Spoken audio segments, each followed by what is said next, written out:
So I'm sitting with Owen with Reflection Pools, who's been a partner of ours for a number of years. How do you feel from a pool builder standpoint 2023 went versus 2022? Yeah, 2022 was busy. It was crazy busy. 2023, for front end of it, carried through just like 2022 for us. Yeah. But on the back end of it, heading into October, November this year, we've definitely felt a slowdown. Lots of quotes going out. Yeah. Not a lot of people jumping on, actually making commitments to it. So whether that's just uncertainty right now because of the way interest rates are and the way the markets are right now, I don't know. And maybe those will all of a sudden explode in the spring. Yeah. Who knows? But definitely a slowdown going into the late fall as far as how many pools we have on the books to build.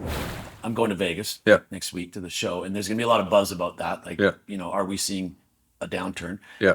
And I almost feel like we can't manifest our own destiny. We have to just be like, this is what's going to happen. Yeah. Let's not decide that the sky is falling. And I think, as you say, there's a pause. And luckily, we've been finding out that they're not going to keep, it appears the interest rates are going to keep going up. Right. So we can all just pause and go, okay, listen, this is now 6%, Yeah. and this is the way it is.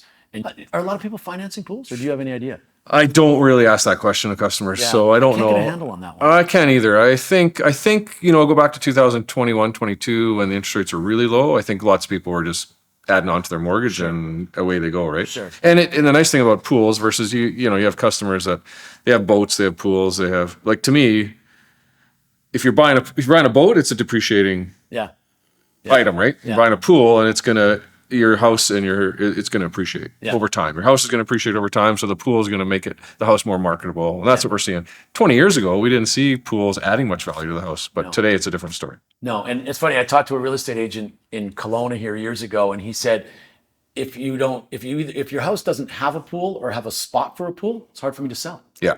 And I was like, wow, that's a way different way of looking at it than, as you say, from 20 years ago. We've seen a trend with real estate agents that we have relationships with over the last probably 3 to 4 years, especially getting calls. I have a client, they're interested in buying this house, but the stipulation is we need to build a pool. Can you go drop by and have a look and see if it's possible? Yeah. That happens probably monthly, if not, a couple of years ago, it was probably every couple of weeks I was getting those calls. Wow. Yeah. Wow, that's interesting. So that's promising, because that's what I was talking to the guys about, is that pools are here to stay. Yeah. The Okanagan, it almost directly translates into pools. And so I don't think they're going anywhere. People aren't filling them in. They're not getting rid of them. I have one at my other house. I want one at my new house.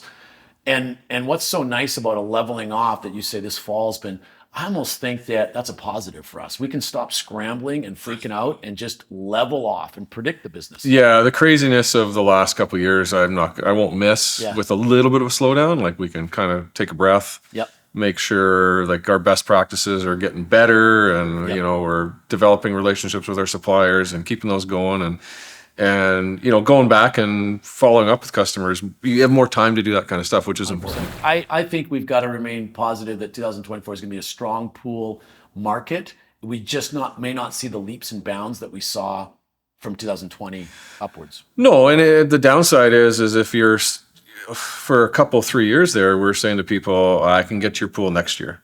Yeah.